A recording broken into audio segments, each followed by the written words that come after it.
questions throughout this briefing, you can note that in the chat as well. Now I'll go ahead and toss it to Council President Andrew Friedson for opening remarks, and then we'll open it up for questions. Council President, to you.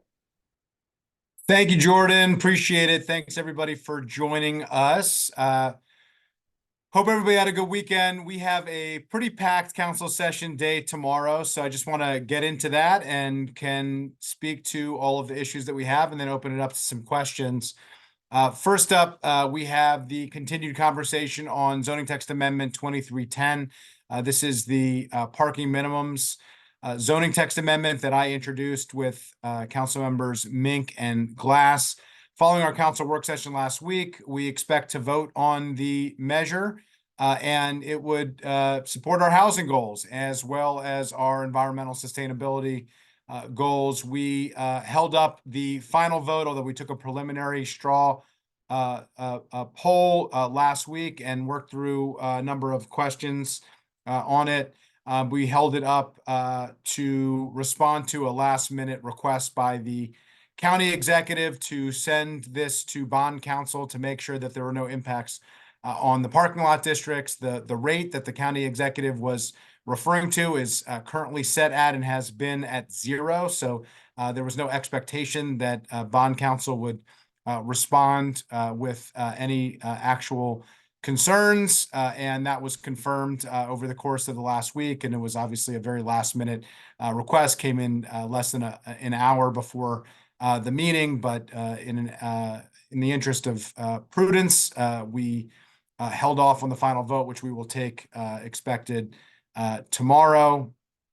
We discussed and had a robust conversation about how to treat bus rapid transit routes in the proximity of the measure to bus rapid transit, and ultimately landed where we started as the bill was introduced. So our region's in a housing crisis. The cost of parking is something that drives up the cost of housing significantly. It could be tens of thousands of dollars in certain circumstances. And so this is a way to change an outdated zoning requirement from 40 years ago so that we can build the type of housing that we want and we need, and so that we can address our housing challenges to make sure that we can move forward in a way that reflects our broader goals, housing, environmental, and economic goals as well. So looking forward to that.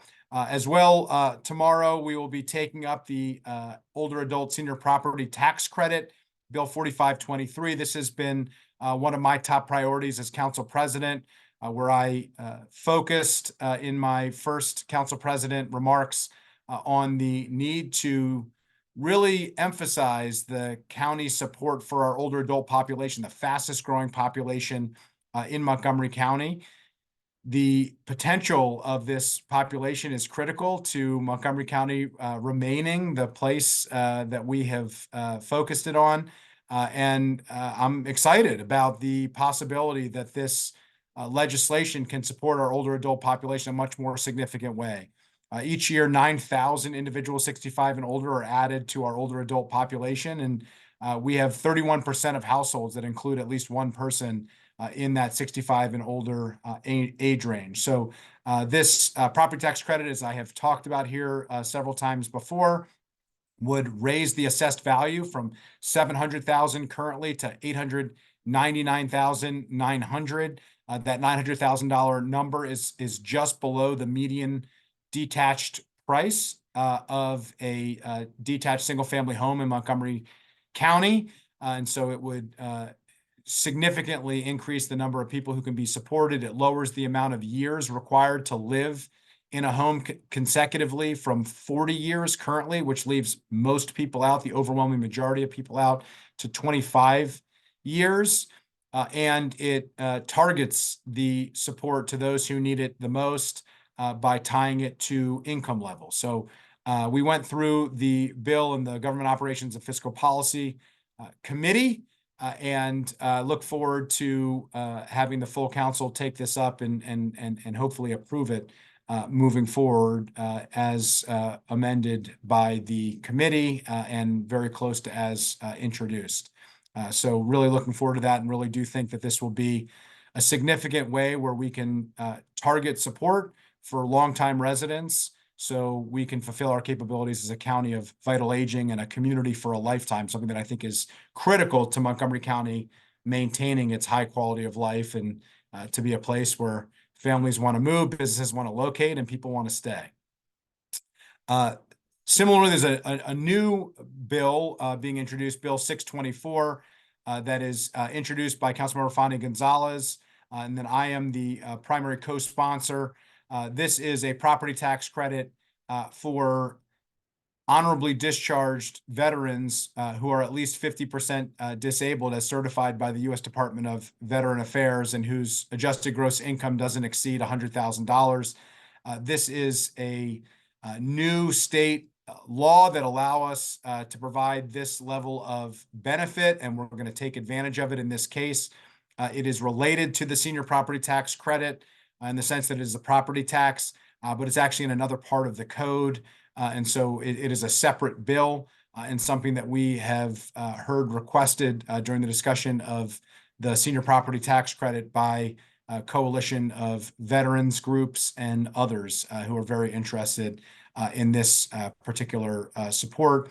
With the bill, veterans who are determined to be 50 to 74% disabled would be eligible for a 25% tax credit, and veterans who are 75 to 99% disabled would be eligible for a 50% tax credit, half of their property tax credit. Under county law, veterans who are 100% disabled for service-connected causes are already eligible for an exemption from their property taxes. So this would expand it for those who are not 100%, but are disabled veterans who are honorably discharged. And from my perspective, this is the least we can do to those members of our community who have not only served our community, but who have served our country and who have paid significant sacrifices and costs, as well as their families. The bill will be taken up by the Government Operations Fiscal Policy Committee at a later date, and looking forward to that discussion as well in the complementary effort with the senior property tax credit as well. There are a number of other bills for introduction tomorrow. Council Vice President Stewart will introduce a bill 724, which would provide tenants with greater protections and clarity about issues on fire safety, insurance, and building maintenance. It would require landlords of residential buildings to include certain information in a residential lease agreement, including specifying insurance coverage and providing information about automatic sprinkler systems and emergency evacuation and safety plans. It would also require landlords to provide an emergency phone number to directly contact the tenant's landlord or a representative who would have 24/7 access to adjust and repair issues in the building. So looking forward to that. There are a couple other bills as well, but happy to answer any questions that you have, and look forward to it. So when I turn back to you, Jordan, we can get to some Q&A. Great, thank you, Council President Friedson. Well, now we'll open it up for questions. Just a friendly reminder to note in the chat if you have any questions. Also, members from the Spanish media, we will have interpretation services available if needed, but you can also note that in the chat. Reporters, any questions? I see Kate Ryan with her hand up, WTOP. Good morning, Kate. Still struggling with the mute button after all this time. Thank you very much. I did have a question about is it a total elimination of parking requirements at these places? And I know that a lot of people would like to rely less on their cars and have the option, for example, of Metro or bus rapid transit, but they're looking at these very dire predictions about Metro's future. Metro bus lines are being, on the chopping block.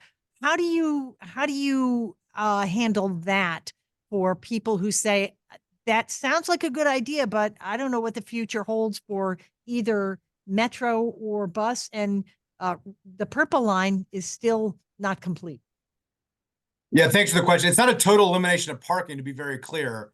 It's the elimination in certain circumstances within close proximity to transit of parking requirements where we set the minimum, a government mandated requirement to control the amount of parking that there must be across the board, a one-size-fits-all approach. That is a policy that has been in place for 40 years, that long predates the current livable, walkable, accessible communities that we're trying to build today. It doesn't reflect our broader environmental and public policy goals. And it also just doesn't reflect the current environment that we live in.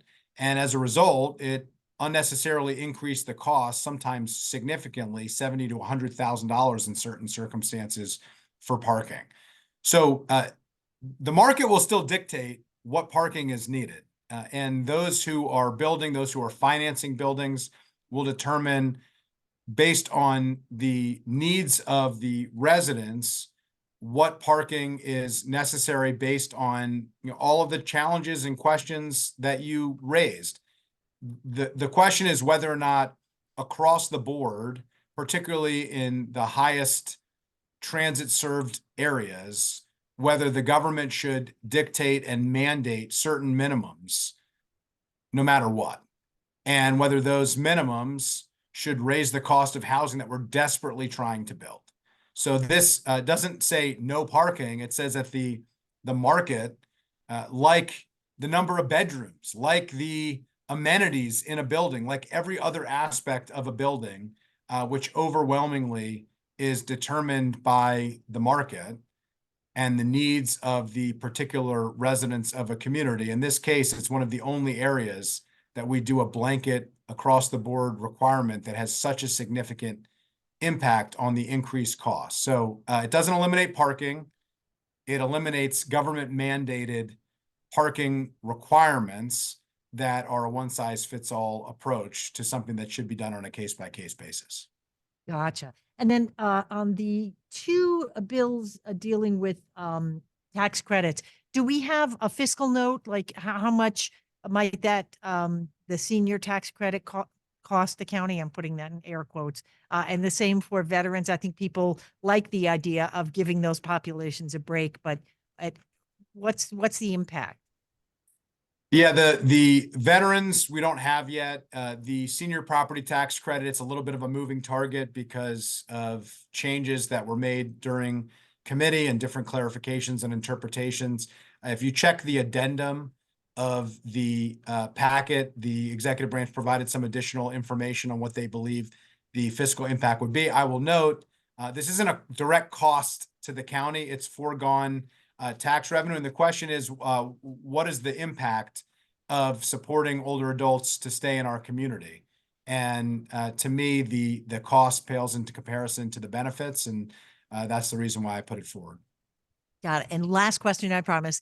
The Montgomery County schools and the interim superintendent, have you gotten any indication of changes that you're looking for, that came out of the Inspector General's reports? And have they gotten in touch with you about any of those concerns? Well, there are a lot of changes that we expect if you've been following, as I know you have, including the Joint Committee work session. We're going to come back for another Joint Committee work session after the Inspector General in April issues her follow-up. That will be one of the main avenues that we have to determine how well they're implementing the changes that both were recommended by the Inspector General and also that they have indicated that they are moving forward on. So we are going to take that up in due time. And we have also followed up with the MCPS leadership to get information and answers to follow-up questions that we had from that hearing. And hopefully we will get some robust responses. Some of those questions are very detailed, and we expect to have very detailed responses to them. Thank you very much, and thanks to my colleagues for being patient. Great. Thank you, Kate. Up next, we have Suzanne Pollock with My MCM. Good morning, Suzanne. Good morning. I'm hoping we're taking questions on a different subject, if that's okay. Not those bills. Yeah, that should be fine. Okay. So I just wanted to, I know Executive Elridge and Dr. Stoddard met with ICE a couple the end of last week. And I talked to them, but I was wondering if you had I know the council's technically involved, but I was wondering if you were updated and if what you think of any new things they're stressing. Yeah, well, the council hasn't been formally updated. And as you know, we're not directly involved. From my perspective, this is not necessarily a policy or procedure question. It's an implementation of the existing policy question where the federal authorities have said one thing, the executive branch has said another. There clearly have been communication breakdowns between the two, and they met last week to try to work through some of those issues.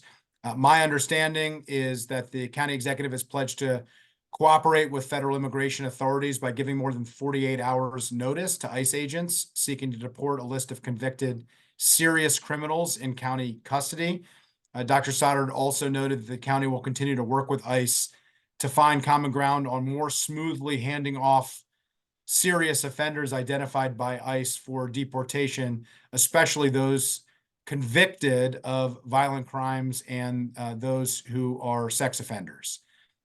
I will note, as I've said before, and reiterate that Montgomery County is not a sanctuary county, that we follow the law, and that we coordinate with federal law enforcement authorities to the extent permitted under law and follow the Constitution. So we follow the law and we follow the Constitution. We have clear guidelines from the State Attorney General of what we can and what we cannot do, and what would run afoul of constitutional requirements of detaining people beyond a reasonable point under the law. So that's the confine with which we are in.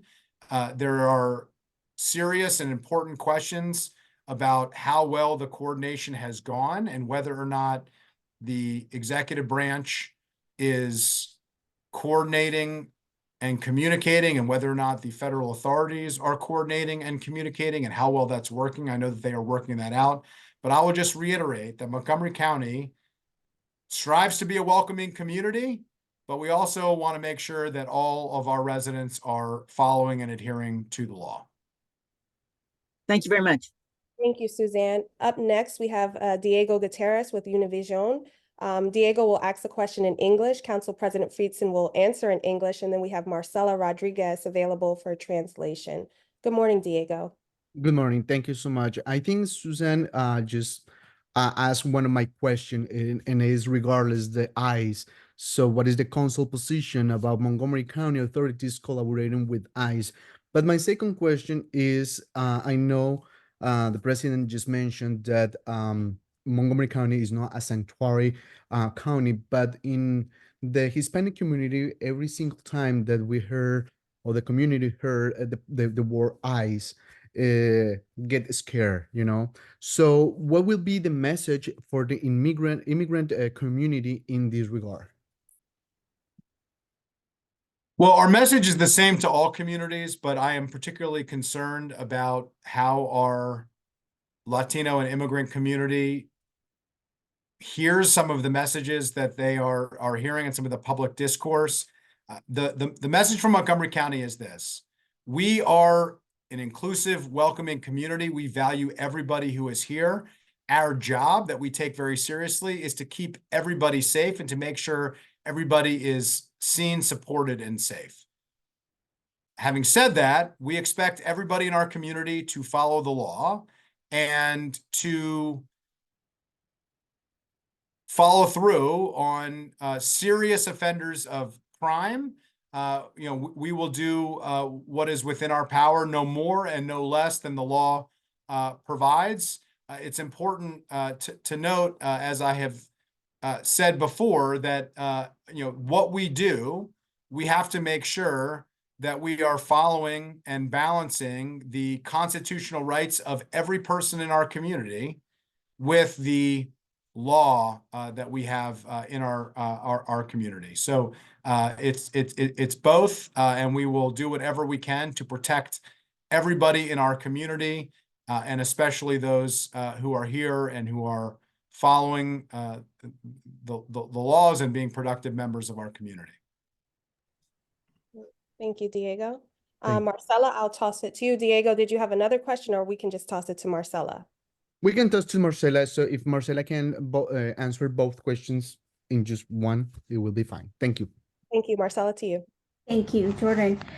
El mensaje para nuestra comunidad del condado de Montgomery es el mismo para todas las otras comunidades. Le damos la bienvenida a todos los miembros de la comunidad. Somos un condado muy diverso y promovemos mucho la seguridad. Por lo tanto, y por lo mismo que promovemos la seguridad, también queremos que nuestros residentes sigan la ley y nosotros seguimos lo que la Constitución y lo que la ley impone. Es por ello de que si hay residentes que cometen crímenes graves, pues les vamos a dar seguimiento y vamos a colaborar con las autoridades de ICE, pero sí promovemos la seguridad y que nuestras comunidades se sientan bienvenidas y que si no infringen la ley, no hay nada que deben ocasionarles preocupación.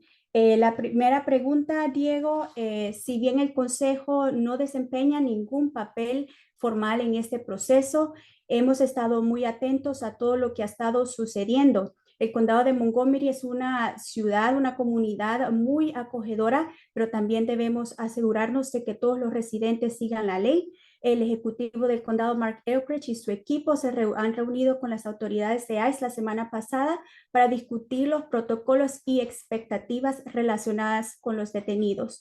El condado de Montgomery no es un condado santuario y coopera con ICE en materia de inmigración y trata de personas. La información sobre arrestos y detenciones del condado continúa llegando al estado, al estado de Maryland y a ICE, y accede a toda la información estatal a través de protocolos de intercambio de datos. Gracias. Thank you. Thank you, Marcella. Thank you, Diego. Thank you. Up next, I see Milagros Melendez. I think they'll be from Telemundo. Good morning, Milagros. Hi, how are you? Yes, I'm from with El Tiempo Latino right now. Okay, Latino, my apologies. Thank you, that's fine.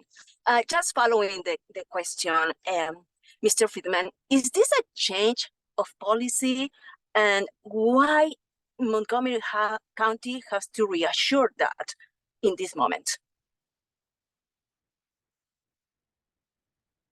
I don't believe it's a change in policy. I think there were issues with the following of the policy, and so it's a commitment of how the executive branch is going to work together with the other law enforcement agencies at the state and the federal government.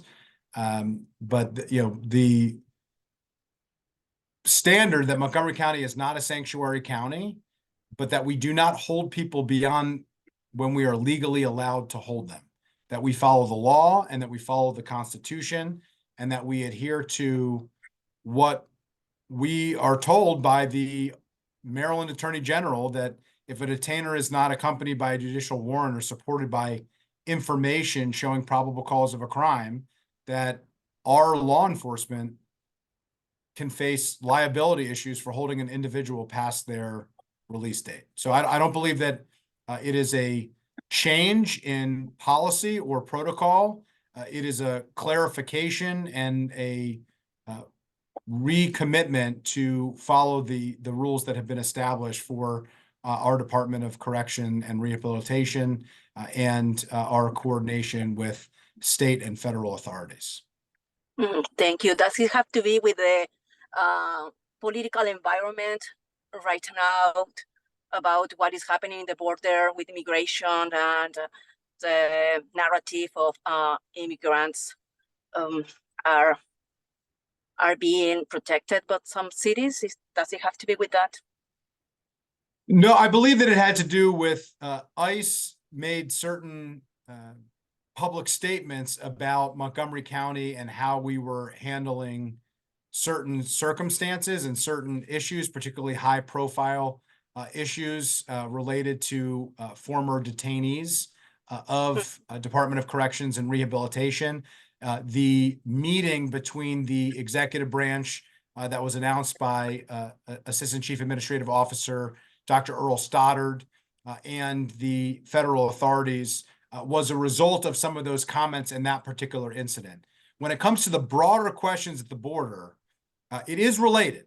And I think we have to note that the federal failure to address in a humane way in a serious and substantive way, in a bipartisan way, that every American from all walks of life demands and expects. Their failure at the federal level to address immigration has created innumerable challenges in our communities, in Montgomery County and beyond. It's created challenges for us to be able to provide services to people who are vulnerable. It's created challenges for us to be able to address newcomers who come to our community, where the federal government really should be stepping up to address those issues, where we have had to fill the gaps where the federal government has failed, and they've caused a number of challenges that need to be addressed. So we are responding to federal failure here, but we are doing so in a way that follows the law and follows the Constitution and ensures that we are abiding by the direction that has been provided to us by the Maryland Attorney General. Thank you so much, Mr. President. Thank you. Thank you so much, Milagros. I'm assuming you don't need translation services? No, that's fine. Thank you. Perfect. Thank you, Milagros Melendez with El Tiempo Latino. Thank you so much. Reporters, if you have any additional questions, please note that in the chat, or you can raise your hand. Any last minute questions going once, going twice, 3 times? Okay, I don't see any more hands. Back to you, Council President. Well, thank you very much for joining. As always, really appreciate this weekly opportunity for us to be able to answer your questions and to update you on local issues. I will just reiterate my gratitude for all of you to help our residents stay engaged in what's happening at the local level. I say a lot that a resident could walk or drive or bike or ride several miles without touching anything at the federal level that was impacted. They could go maybe a mile or two without anything at the state level. They couldn't stand up, sit down, wake up in the morning, even breathe where they are without being directly impacted by decisions at the local level. And it's you who are the ones who are helping them to understand the implications of the decisions that we're making. So thank you for that. Look forward to seeing you tomorrow, tuning into our council session, and we'll see you next week.